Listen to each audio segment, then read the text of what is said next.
Om Swastiastu, selamat malam pemirsa Bali TV. Kami hadirkan kembali Bali Post Talk. Pada kesempatan malam hari ini, kami akan berbincang-bincang dengan narasumber terkait peran desa adat dalam memutus rantai penyebaran COVID-19. Pemirsa, kasus positif COVID-19 di Bali semakin meningkat.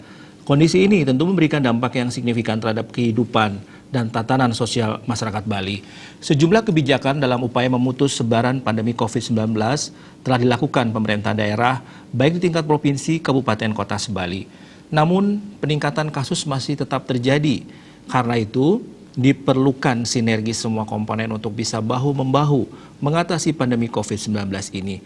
Tak terkecuali peran desa adat. Nah, apa yang bisa dilakukan desa adat dalam upaya memutus rantai pandemi COVID-19? Saat ini kami sudah terhubung dengan dosen Fakultas Hukum Universitas Udayana yang juga penggiat hukum kesehatan masyarakat, Bapak Dr. Inyoman Bagiastre SHMH. Om Swastiastu, selamat malam Bapak. Om Swastiastu, selamat malam. Iya, terima kasih untuk waktunya bersama kami. Baik Bapak, langsung kami bertanya tentang saat ini memang Bali dalam kondisi yang memprihatinkan karena tadi juga update terbaru bahwa Bali masuk dalam 10 besar provinsi dengan kasus COVID-19. Ini terkait dengan pandemi COVID-19 ini, apa yang sebetulnya bisa dilakukan desa adat khususnya dalam memutus mata rantai penyebaran virus COVID-19 ini, Pak? Baik, terima kasih. Jadi pertama-tama dapat saya sampaikan bahwa merujuk pada ketentuan Undang-Undang Nomor 36 Tahun 2009 tentang Kesehatan. Yeah. Jadi secara regulasi itu pada ketentuan pasal 152 yang mengatur mengenai penyakit menular itu dapat saya sampaikan bahwa di ayat 1 sangat tegas disebutkan bahwa pemerintah daerah dan masyarakat bertanggung jawab melakukan upaya pencegahan, pengendalian, dan pemberantasan penyakit menular serta akibat yang ditimbulkannya. Jadi, saya ingin menegaskan bahwa komponen-komponen yang memang harus bertanggung jawab dalam hal ini itu tidak hanya serta-merta kita berharap terhadap pemerintah pusat dan pemerintah daerah.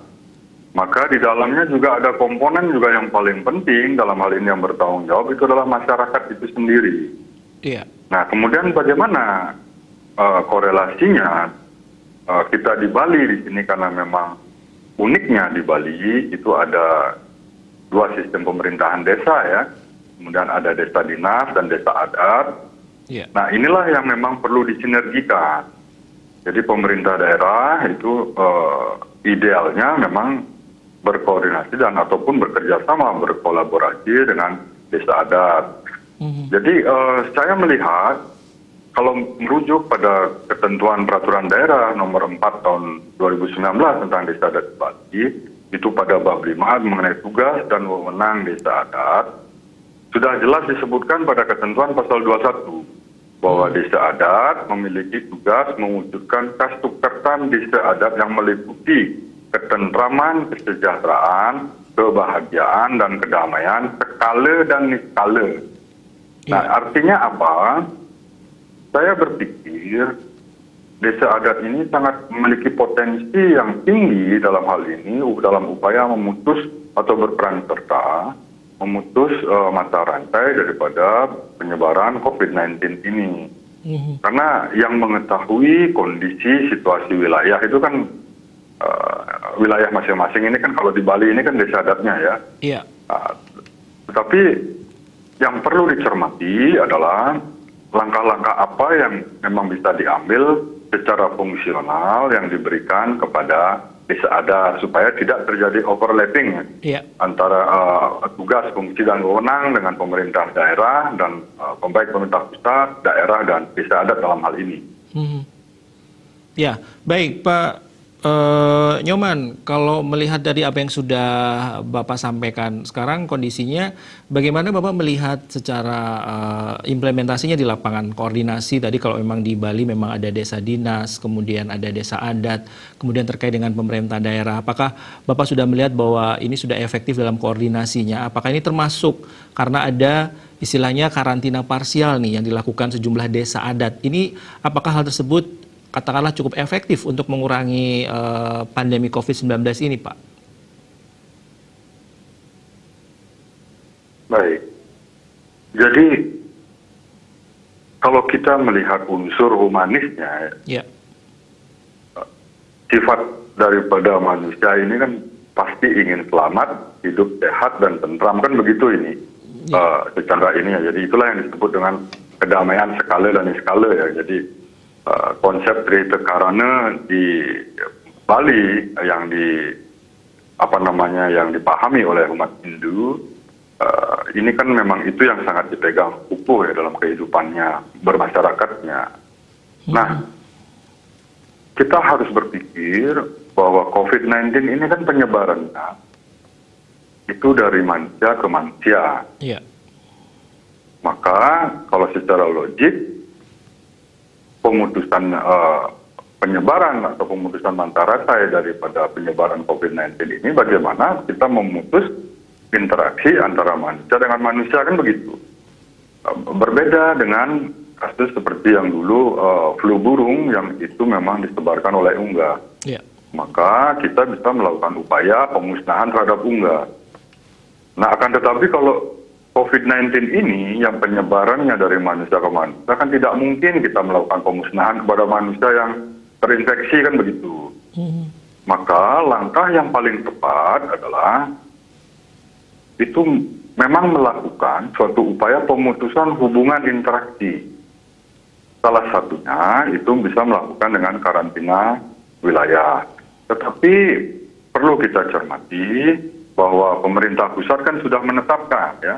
iya, Jadi terkait dengan ketentuan Undang-Undang Nomor 6 Tahun 2018 tentang kekarantinaan kesehatan yang kemudian dilanjutkan dengan Peraturan Pemerintah 21 Tahun 2020 yaitu tentang pembatasan sosial berskala besar dalam rangka percepatan penanganan COVID-19 dan kemudian dilanjutkan oleh Peraturan Menteri Kesehatan terkait dengan PSBB ini. Nah, saya berharap selaku akademisi ini supaya memang perlu diintegrasikan, dikoordinasikan dan dikolaborasikan supaya tidak terjadi overlap penanganan. Saya berkeyakinan kalau memang desa adat ingin melakukan karantina wilayah, ini memang secara ketentuan di peraturan daerah nomor 4 tahun 2019 tentang desa adat di Bali, ini kan memang diberikan kewenangan terhadap desa adat yang seperti tadi menjaga ketentraman, kesejahteraan, kebahagiaan dan kedamaian secara skala dan skala, kan gitu. iya, Kesukatan desa adat ini kan perlu dijaga sekali. Nah, jadi menurut saya karantina wilayah misalnya yang dilakukan oleh beberapa desa adat di Bali ini sangat memungkinkan untuk memutus mata rantai daripada penyebaran COVID-19 ini.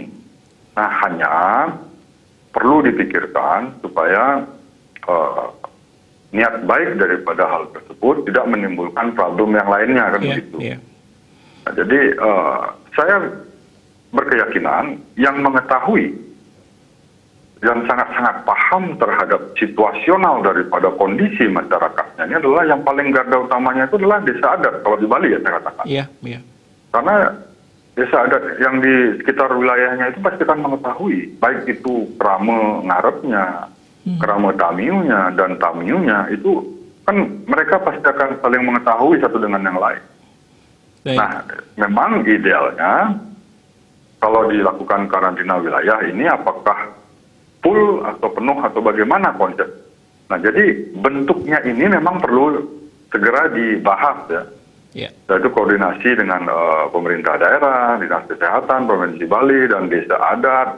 Kemudian ada Parisada Indodharma mungkin juga akan ikut bagaimana memformat ini supaya apa ya, yang paling penting adalah bagaimana membatasi interaksi antara manusia satu dengan yang lainnya. Apalagi sekarang ini kita ketahui COVID-19 ini ada sedikit perubahan terhadap gejala yang ditimbulkan oleh tersuspek ya. Ya. Jadi kadang-kadang tanpa gejala. Nah, hal ini yang tidak disadari bila mana interaksi itu tetap dibiarkan. Nah, jadi makanya saya di awal dengan Undang-Undang Kesehatan itu disebutkan memang harus bertanggung jawab masyarakatnya sendiri. Bila mana berpotensi, beresiko, maka harus memiliki kesadaran secara personal agar bisa mengkarantina mandiri paling tidak ya. Ya. Jadi menyadari hal itu dengan penuh dan sungguh-sungguh agar tidak nanti menularkan atau memang tertular dari yang lainnya. Jadi intinya adalah poin penting yang harus dipikirkan pada saat ini baik oleh pemerintah daerah Provinsi Bali dan instansi terkait serta juga desa adat ini tidak bisa kita abaikan ya peran fungsinya. Saya tegaskan ini desa adat ini tidak bisa diabaikan fungsinya dalam hal ini. Ya. Maka saya menghimbau di momen ini supaya mari bahu-membahu bersama-sama semua elemen masyarakat, karena kita tahu di Bali ini kan sangat-sangat plural dan heterogen. Ya. Jadi makanya ada kerama ngarepnya, ada kerama tamiu, ada tamiu. Nah, siapapun itu dalam konteks upaya membatasi ruang gerak daripada virus atau COVID-19 ini adalah mengurangi interaksi. Baik. Jadi baik. Okay. Baik, Pak Nyoman, kemudian mengemuka ada usulan ini dari Majelis Desa Adat dan juga PHDI untuk melakukan, saya harus berhati-hati menyebut karena juga tadi istilah nyepi juga tidak boleh digunakan begitu ya, artinya akan mengurangi makna dari nyepi yang biasanya kita lakukan setiap tahun. Ada nyipeng istilahnya, artinya melakukan tidak melakukan aktivitas, tidak melakukan bepergian selama 3 hari di Bali ini Pak. Ini bagaimana pendapat Bapak ini terkait hal tersebut? Baik, terima kasih. Jadi kalau saya secara dari akademisi melihatnya, apapun istilah yang digunakan, baik itu lockdown, karantina wilayah, atau juga itu pembatasan sosial berskala besar, atau kita juga ada wacana menggunakan nyepi atau sipeng, ini kan intinya bahwa upaya dalam membatasi ruang gerak interaksi antara masyarakat, di dalam masyarakat ya. Nah, perlu juga saya sangat setuju bila mana dilakukan hal itu, akan tetapi perlu sekiranya dipikirkan dengan baik langkah strategi dan format seperti apa yang akan dilakukan. Mengingat kita di Bali ini kita tidak boleh abaikan bahwa sangat-sangat plural dalam masyarakatnya. Ya. Jadi ada kerama yang memang kerama ngarep. Kalau di konsep desa adat kan begitu. Jadi ada kerama ngarepnya, ada kerama tamiu dan ada tamiu. Nah, saya kalau dari segi akademisi mungkin bisa menyarankan agar memformatnya lebih generik, lebih general. Yeah. Kalau masalah ini lockdown dan apapun itu istilahnya, ini kan kita sudah terbiasa di Bali melakukannya dengan salah satu catur berata penyepian yang disebut dengan amati lelungan, kan begitu. Yeah. Ini kan tidak asing bagi kita ya, jadi kita tidak ada boleh keluar rumah, beraktivitas di luar, itu yang kita biasa sebut dengan amati lelungan. Nah, saya dalam momen ini apa mungkin bisa digunakan untuk dasar pertimbangan. Karena yang saya pikirkan, niat baik daripada yang dilakukan upaya ini membatasi interaksi, saya khawatirnya ini ada panic buying ya, sebelum dan sesudah melakukan itu. Kekhawatiran saya malah nanti kontraproduktif. Niatnya untuk membatasi ruang gerak, tetapi sebelum dan pasca melakukan istilah sipeng yang tadi disampaikan itu, nanti malah menimbulkan konsentrasi masyarakat berkumpul itu malah tambah banyak. Yeah. Karena mereka pasti sebelum dan sesudah itu pasti berpikir untuk pemenuhan kebutuhan pokoknya. Maka saya berkeyakinan itu supermarket, minimarket, baik itu pasar tradisional, modern itu pasti akan akan apa namanya padat ya. Nah, bagaimana social distancing 1,5 meter ini bisa mungkin dilakukan? Tidak mungkin, saya pikir. Ya. Nah, jadi niat baik ini perlu dipikirkan lebih lanjut adalah bagaimana format yang akan digunakan. Kalau saya mungkin mengusulkan ya, bagaimana kalau kita di beberapa wilayah Bali, ini kan sudah terbiasa juga saya lihat melakukan, misalnya pada hari Minggu itu ada Car Free Day. Ya. Mungkin kita bisa tiru, ada istilahnya menggunakan Human Free Day mungkin. Jadi gunakan hari apa misalnya, hari Sabtu Minggu itu Human Free Day, untuk dalam upaya mengurangi interaksi masyarakat itu selama COVID-19 ini masih ada. Baik. Karena sepengetahuan saya, sampai detik ini tidak ada yang bisa memprediksi kapan COVID-19 ini akan berakhir. Iya. Jadi kita terapkan saja bagaimana pola gerak dan bersifat sustainable ya, begitu berkelanjutan selama COVID-19 ini masih ada. Kita misalnya memang melakukan sebuah inovasi bagaimana mengurangi interaksi, bentuk interaksi antara masyarakat, itu kita harus batasi betul. Baik. Saya pikir begitu. Ya, baik. Terima kasih Bapak Nyoman Bagiastra, dosen Fakultas Hukum Universitas Udayana yang juga penggiat hukum kesehatan masyarakat. Terima kasih Bapak atas waktunya. Dan pemirsa, demikianlah perbincangan kami dengan topik peran desa adat dalam memutus rantai penyebaran COVID-19 dalam Bali Post Talk pada kesempatan malam hari ini. Terima kasih atas perhatian Anda. Sampai jumpa. Om Santi Santi Santi Om.